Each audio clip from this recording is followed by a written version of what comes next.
నీళ్లకుండ దగ్గర పెట్టుకొని ఎప్పుడు ఖాళీ అయ్యేటప్పుడు నింపుతున్నట్టు మనకు బలమును కూడా దేవుడు నియమించాడట.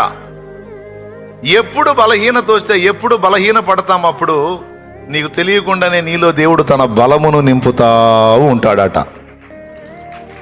అందుకే బలమైన శోధనలు నిన్ను ఎదిరించిన, చుట్టుముట్టి పడద్రోయ చూసినా నువ్వు పాడుగాల, విశ్వాసాన్ని విడిచిపెట్టలా.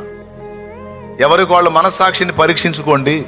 ఇన్ని నాళ్ల విశ్వాస యాత్రలో నేను పనికిరాను, నాకు యోగ్యత లేదు, నా వల్ల కాదు, నేను విశ్వాస యాత్రలో సాగలేను అని నీకు అనిపించిన రోజులు ఉన్నాయా లేవా? ఎంతమంది ఒప్పుకుంటారు? కొన్నిసార్లు దేవుడు నియమించినటువంటి ఆ నీతి నియమాలను అనుసరించ చేతగాక, దేవుడు నియమించినటువంటి కట్టడలో బ్రతకటం చేతగాక, దేవా నేనేమో నీ బిడ్డగా